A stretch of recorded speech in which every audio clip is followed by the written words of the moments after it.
So I'm back with another YouTube video. This one's gonna be a little bit different. If you're looking for training or running videos, you're gonna be pretty disappointed by this one. So I'm gonna sit down, I'm gonna talk you through my World Championships experience in Tokyo. I won't tell you the result, but I'm sure a lot of you know it just because I don't wanna give spoilers in case you don't. I'll try and give you an insight as to what it was like for the athletes during this championships. It was a bit of a different one. I'll let you know how I was feeling in the build up, how it was through my races, and I'll sit down and talk you through while we watch it at the same time. So as per usual, it's not been the smoothest season for me. Going into trials, which is where we have to qualify through British champs, I had my standard from my first race of the season. I've been running okay in the build-up. I went to London Diamond League and I finished, I think I was 4th. And I had 2 weeks between London Diamond League and our trials, which I was feeling pretty confident for. I felt like I'd come into good enough shape to be able to make that team. I did a good week of training and I got to the Saturday before trials. I had a session, I woke up with a bit of a dodgy stomach, took bicarb as well, which probably didn't help it, but had a good session and I came back, spent the rest of the day in bed. And I hope this was gonna be a 24-hour thing, maybe even a 2-day thing, but this was the Saturday, the Sunday, the Monday, and then on the Tuesday I was still unwell. I was going to the toilet, without going into too much detail, every few hours for 5 days. So by the Tuesday, I contacted the doctor to say I think I need some help with stopping this. I hadn't ran during this time, so I saw the doctor. They gave me an antibiotic, which actually turned out to clear it pretty much straight away, but his advice was not to race trials, which obviously left me in a bit of a tough spot. I felt like I'd done enough that season potentially to be picked, but it's grim not having it in your own hands, which is, I haven't been to champs the last couple of years, so I really wanted to go race and try and put my selection in my own hands, and it was a tough one, but I hadn't run for 5 days. I was pretty low on energy, I was weak, so I didn't believe I was going to go to trials and be at my best to be able to make the team anyway. And it was pretty tough knowing this, but it was made a little bit easier by the fact I found out not long after that George Mills was just focusing on the 5K, which meant that the 1500 should be all right for me. I didn't guarantee that until a few months later, but I knew that I had a very good chance of being picked. I then spent the next week recovering, doing some easy sessions, just getting ready to go up to altitude in St. Moritz and get my body back to normal. So I went to St. Moritz. I had 2 weeks where I just settled into it, did a couple 8 sessions, and then I travelled all the way back to London to the Tooting BMC, where I ran okay. I had a good run out against Ben Patterson, one of our best 800 metre runners and fellow YouTube star from my channel, and a good podcast host as well. But yeah, I came the wrong side of a dip finish between the two of us. But Ben's one of our best 800 metre runners of all time, so therefore to be able to have a good run out against him was a nice confidence booster. I then 2 days later went to Brussels Diamond League, and part of this was to try and simulate rounds of racing 2 days apart, the only thing being you wouldn't normally have a train from London to Brussels in between rounds, so that was a bit of a challenge. I just had a bit of an early rise, travelled across, legs felt okay, was pretty confident going into Brussels. I felt like stuff was coming together pretty nicely. The only thing that I was worried about was the 18-person start list, which included 2 pacemakers, and that was probably what wrecked my race a little bit for me. I just got bullied about and pushed back at the start, and I was just in a terrible position the whole way through, made some bad decisions and had a pretty poor run in 9th, but for me that was a blessing in disguise. I realised I needed to get in better positions earlier, and also knew that I had a little bit of work to do to get to where I needed to be by Tokyo. So I went back up to St. Moritz. I had Tom Keane come up, who was great for my training but also for my cooking, because he rustled together some good meals, which I can't do myself. We had some pretty good sessions down in Chiavenna, which is pretty much sea level, so that was a nice confidence boost. And then my probably biggest test to know that I was ready to roll was we did 500s up at St. Moritz off of 4 minutes, and I was going 342 seconds and finishing the last 200 in 26, which that was a real nice confidence boost, because I knew that was probably something I haven't been able to do that well over years. That I felt like I was in my best possible shape I could have been, and that was how the champs probably were going to get run. It was going to be a last burnout, especially through the rounds. So it probably turned out throughout the champs I had to run a 300 followed by 200, similar to those paces. But that was probably my last bit of confidence that I knew that I was ready to roll. So I flew from Zurich straight into Tokyo. I was the first British athlete into the hotel. The rest of the British team were in Miyazaki in a holding camp before So I arrived and it was like probably one of the biggest culture shocks I've ever had. I think I had 5 hours to kill between arriving at the hotel to then checking into my room. So I went into the streets of Tokyo, and it's just the noises, the like bright lights, like the amount of people. I've never seen anything like it. And I tried to order food straight away off of like a self-serve machine, and it was all Japanese. I tried to ask for help. People couldn't understand. And I think we take for granted sometimes how well people can speak English in a lot of places. And Japan was probably a little bit tough with that, but their English is much, much better than my Japanese. So yeah, it was just a bit of getting used to. And then we were put in a pretty nice buffet for food, because there was only a few athletes for the first couple of days. The rest of the endurance lot, or quite a lot of them, joined me. And we were eating pretty nice like meat, pretty nice like rice, some like Japanese dishes. And then as soon as the main restaurant or the main dining hall opened, you realised that there was going to be a bit of a different champ. So this hotel was, I think, one of the largest in Japan. It was like over 3,000 rooms, and then the dining hall itself had about 1,000 athletes, which felt like a lot of people. So by the end of like the third or fourth day, there was like queues into the dining hall, and there was like queues to get your food. But all I could think about was how many people were touching these serving spoons, and there were rumours going around that people were trying the food, vicious rumours I'd say, trying the food off the serving spoons, which I'm not sure if that's true. So the food was very plain and basic, which if you're catering for every country in the world, it's going to be. So it was a lot of plain like chicken, plain pork, plain salmon, pasta, rice, but that was the same for lunch and dinner. So I think by about the third day, I realised that I didn't really want to be eating there, just because I'd already got ill once this year, and I didn't want my season again to be derailed by getting ill. So I chose to like hibernate up in my room and get Uber Eats, which was probably a bit of a boring one, because the social interaction, a lot of it comes in the dining hall, and I was probably harassing my roommate Neil quite a lot because of that. But it was the right thing to do, and we got into a good routine. So we were doing our runs. Like Tokyo as a city, it's so busy, so you can't really run around the streets because there's a lot of crossings and a lot of people. So we were getting a 30-minute train ride out to this beautiful trail, which was pancake flat, amazing surface, doing our running there. We were going to the training track for our sessions. So I just did a light session of, I think, 1K tempo stuff, and then some 200s, just feeling good. But the main thing you can do when you get out to Japan is chill out, because all the hard work's done. There's no real time to do any more work, so all you want to do is feel good. And the classic is you start feeling like you're getting run down, or you start getting little niggles. So mine was, I thought I was getting a bit ill. I had like a little bit of a sore throat, and then it's like every single time you're ever coming up to a big race, you get something, just because in some ways it's your body's way of shutting down, I think, and getting you ready. So I had to overcome that just in my own head and realise like, no, this is racing now, like these sort of things happen. And I was pretty anxious going into it. I spoke to a few people, and I was just saying all I wanted to do was try and make the final, but get through each round. But the main thing was enjoy it, because I had taken, for like 3 years since my last champs, it had taken me a long time to get back to this point, and putting on a British vest is something that I used to take for granted, whereas having not done it for a few years now, I really wanted to make sure I savoured that. But I was just taking it race at a time. I knew that the heats weren't going to be straightforward. I hadn't raced for so long, so my biggest worry was, do I still have that championship brain, that racing brain, because that's so different to time trialling, and I just hoped that that was still there at some point. So the heat draws generally come out the day before, and it's always an anxious one, because you know that it feels like the racing is very, very near, obviously, when you see what you're actually going to be up against. And for me, when I saw it, it was probably the hardest, I thought, of the four, but I think every single person says their heat's the hardest. I have myself to blame in some ways for that. I was unranked going into it, so I think it was based upon season's bests and world rankings, and because I haven't raced enough over 1500, I didn't have a ranking. And the same goes with the US champ Koech.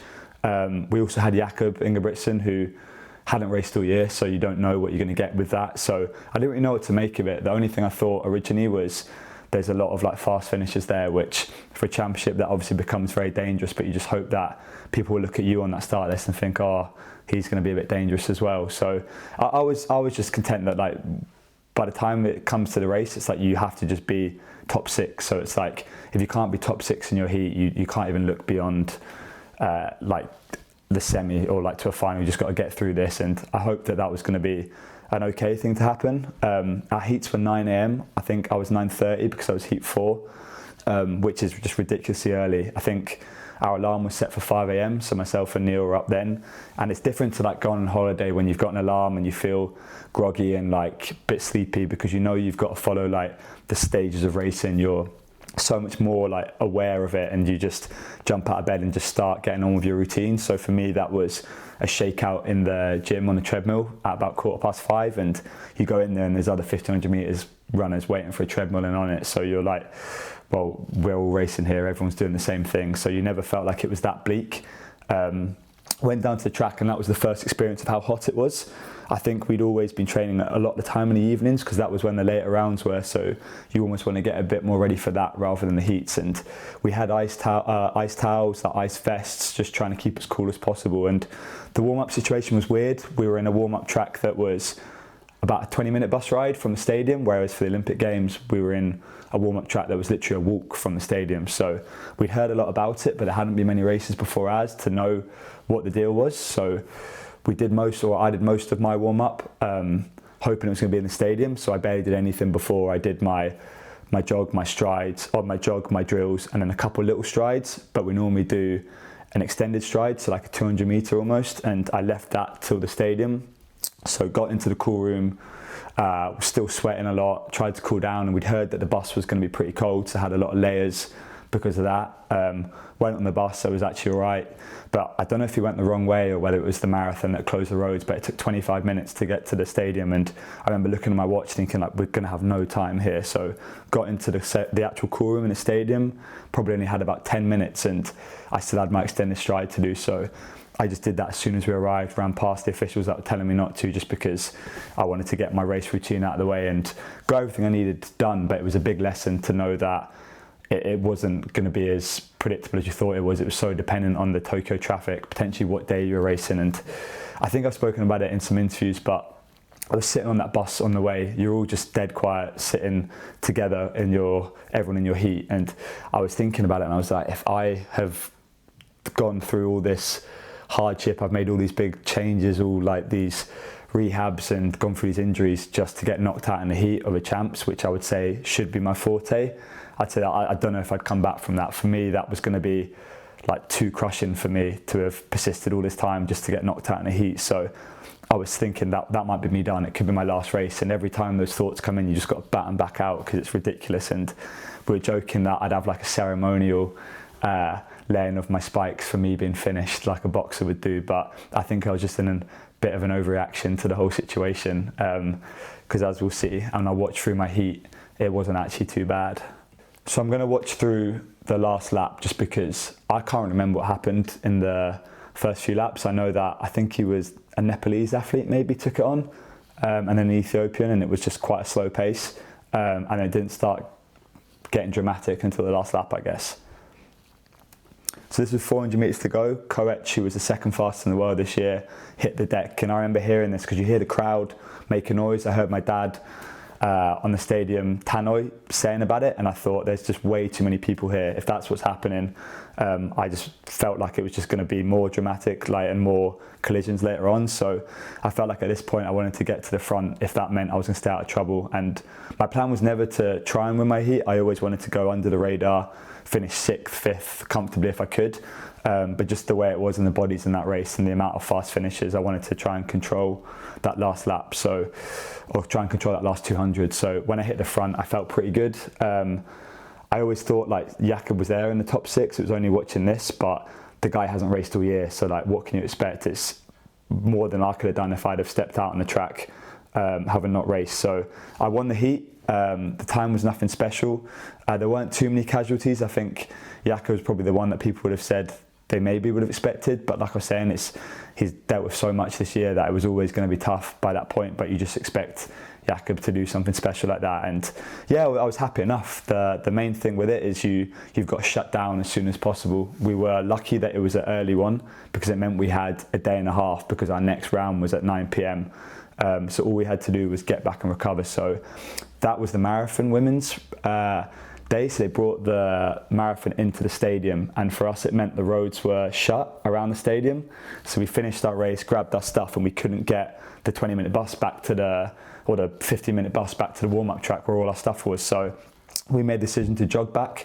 Our head of endurance, Tom, like carried bags and was like doing above and beyond what his job description was. And we made our way back to the warm-up area, had a shake, had a flush, did some strides after my jog just to get the legs like moving again. Had a flush, went into the ice, and we had these little like, they're almost like pot noodle or like ready meals that the physiologist prepared for us. So Andy had made like, I think we got to choose from paella, bolognese, like a curry or something, and I chose this orzo bolognese that was actually pretty nice, to be fair. So that was just quickly getting food in, and I went from there to the New Balance hospitality to get a proper meal, and then literally spent the rest of the day just doing nothing and chilling out as much as possible. So moving on to the semi-final, I looked at the start list for it and I thought that could easily be a final. Like, that's the nature of a semi-final, is you have some of the best of us in the world that are going to knock each other out. We had probably the top two favourites, like the top two, like Niels, Laros and Josh.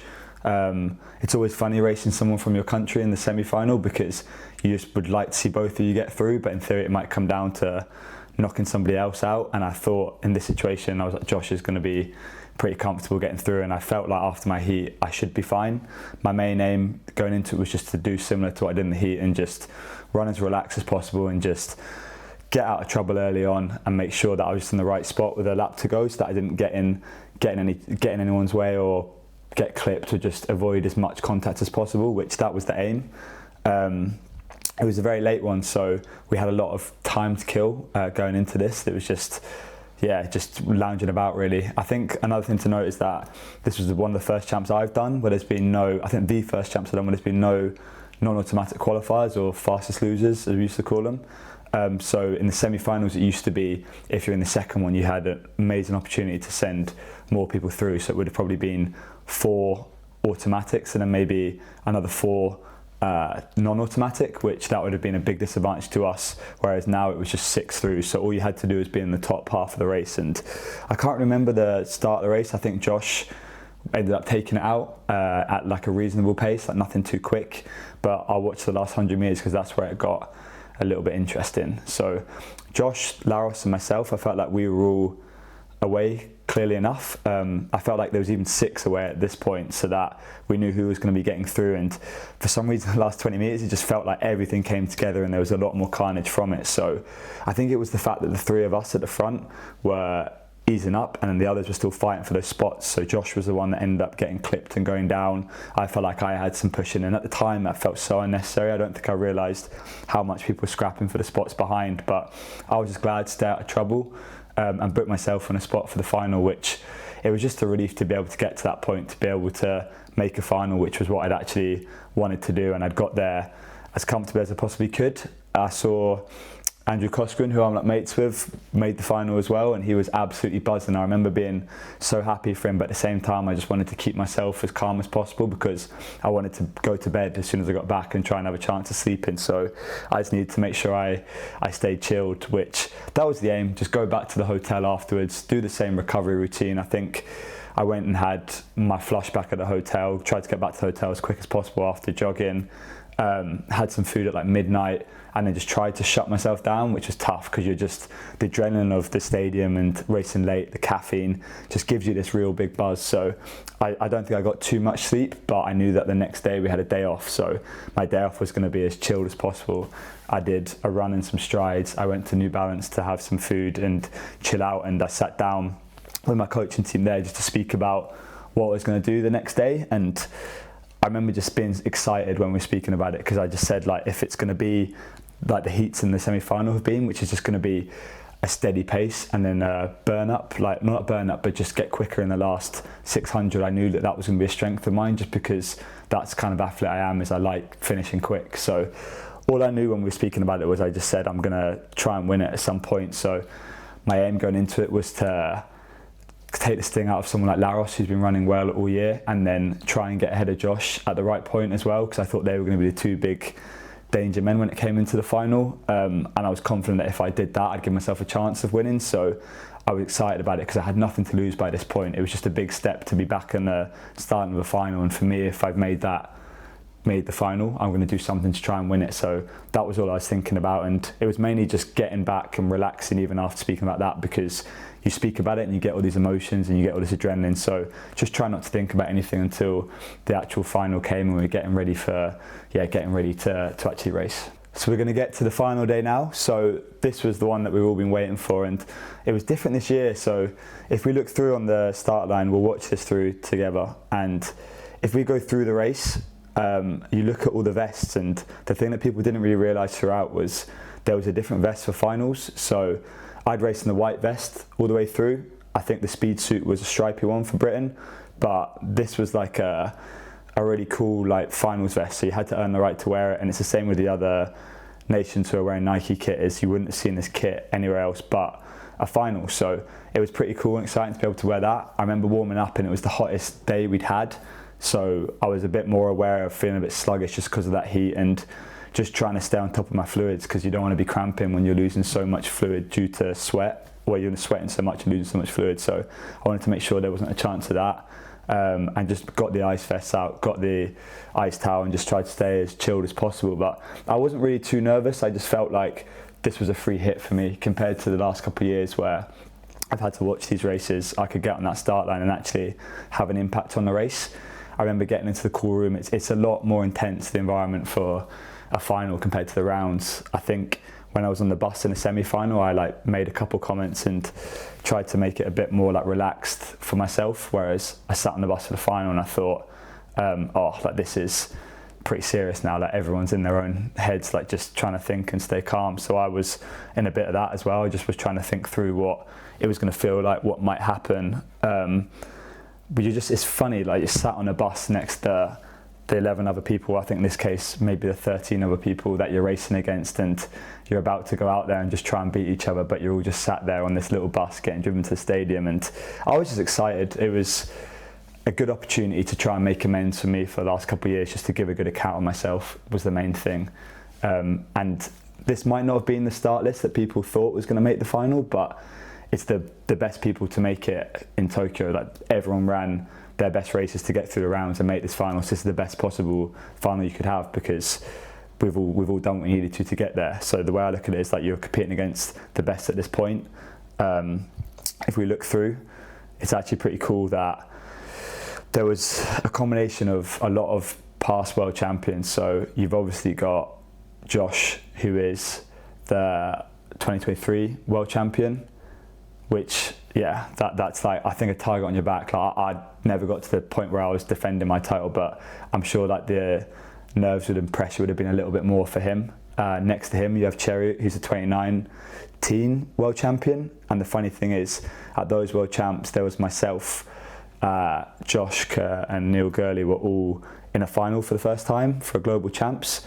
There's a photo of us all looking like little children, and I was 25 and I thought I was pretty old at that point, but I look like a little kid in comparison to now, very weathered now in comparison. And I think it's a testament to all of us that 6 years later we're back still in the global final and probably running better than we ever have.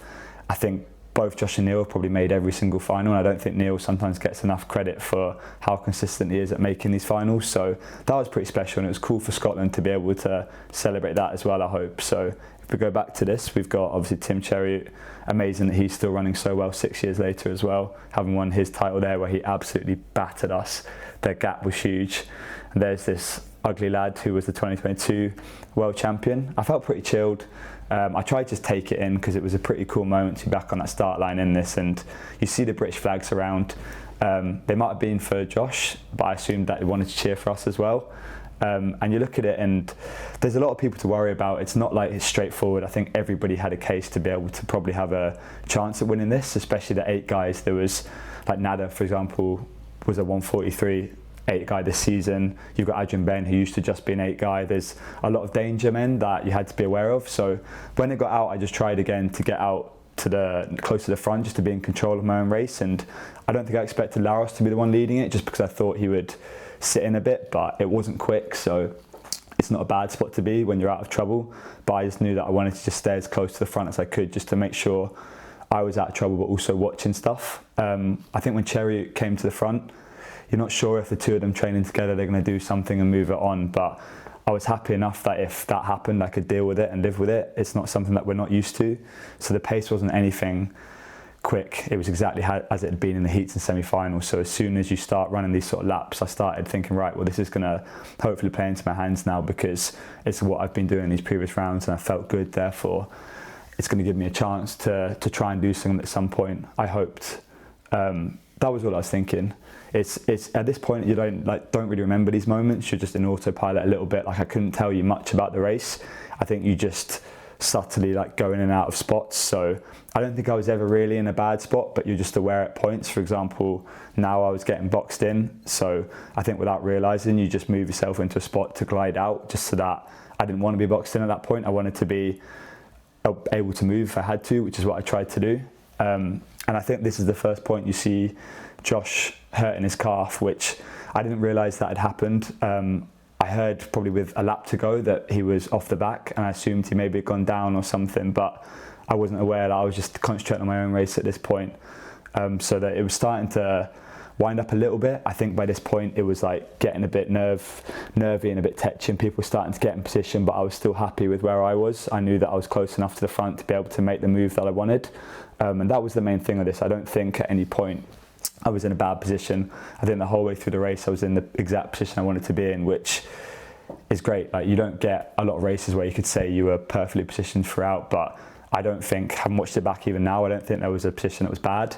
I just knew now, going down the back straight, that I was going to try and hit the front at some point to try and just test everybody and stretch it out a little bit, and I did that just before the 200 metre mark. And when I hit the front, it's not a hard all-out effort, it's just an acceleration, a few steps to get to the front, and then really control that bend, just to make sure that people are having to work to stay with it, but I'm not exhausting myself with nothing left. And then the home straight, that's probably the most nerve-wracking bit, because you know that everyone's still going to be there and trying to come, but I had the screen to look at, so I was just checking to see if there were movements from anybody, and I could see in here that Nada was coming through, and at this point I was just all out. I had nothing left to be able to squeeze, and I thought even when we crossed the line, I was like, there's a chance that I have still won this, but I just thought his momentum was so good that it would look like I hadn't won it. So looking up at the screen, waiting for the results to come through, my initial thought was I was so close, 200ths. I was like, that is just such a small margin to lose by. But when I look back on it, there's not much else I could have done, nothing else I could have done. And I beat everybody else in that field, but the better guy won. And a few probably words for Josh where I don't think many other people would have been tough enough to have finished that race. And I think for him, it's sad to be able to not be able to go and give a good defense of your title and be able to show how good a shape you're in. And I know that he's going to be back, and the race would have been different if he'd have been in it. I'm sure that it wouldn't have been as easy to make the moves, and he would have done something to try and really stake a claim at winning his title back. And that's the biggest shame, is probably that we didn't have him fully fit to be able to compete for that win, because it would have been great, and hopefully we would have got two of us on the podium, which hasn't happened for a very long time. And I'm sure he's going to be back better than ever next year, so I look forward to hopefully two of us at some point having our best seasons and races at one point.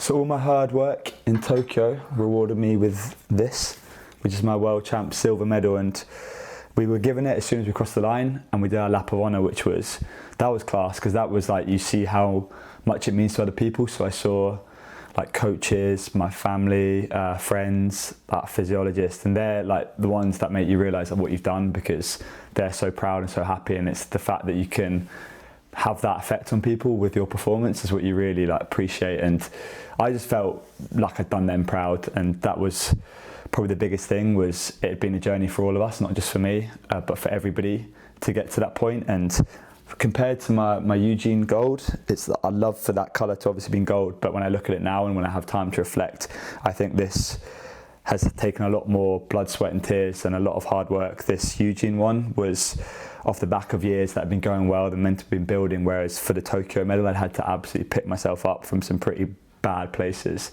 to get here. And yeah, I think I'll realise that over time, is that how much this medal took, and I'm hoping that it's the start of what's going to be a good few years. We've got some good champs coming on that I can hopefully try and turn this into a gold. But my Tokyo trip didn't end there. I went out for So we went to anti-doping first. That's classic. You go and have a good run and you're on this massive high and you sit in anti-doping for an hour waiting to go to the loo, and then that kind of drops the mood a bit, and then I went back to New Balance, and then everyone there was just buzzing, and that just makes, again, you realise how many people you've made happy with it. And we celebrated. We went to some karaoke, the consequences of which you can still hear now because my voice has just been absolutely spanked from it, so I still sound like this. I had a good few days going around Tokyo. One of my good friends lives there, so we had the best tour guide possible, and it was just a great end for Champs. I'm coming back here. This is the first time being back home in 2 months, and I never expected that I'd be returning with this. So yeah, I'll really treasure it. I still have that bit inside me, which is like, what if I could have done something different? But I literally couldn't have done anything. I left everything I could out on that track, and that's what I got to be proud of, is that this was what came from it, and this is worth a lot more than any other medal I've had. So I got to be proud of that, and I'm very proud of everyone that's had their input to get me back to this point. So I hope I can bring you on the journey beyond this through my YouTube. I want to try and show you what happens from here. We've got some exciting years coming up, like I said, and we've got a couple home champs. We've got Europeans in Birmingham, Commonwealth Games in Glasgow, and then beyond that, I'm hoping that I can have another World Champs in Beijing, another redemption at Olympic Games in LA, and just take it a year at a time to get to that point, just because I know how easy it is for a season to go wrong, that I don't want to take it for granted. But I feel like I'm in a good place now to look after myself and really get the most out of myself these next couple of years. So yeah, I hope you enjoyed watching. If you were cheering for me on that TV, I'm sorry that I couldn't have won it, but I gave you everything I could, and I hope you can still be proud of the silver medal like I am. So we'll catch you later.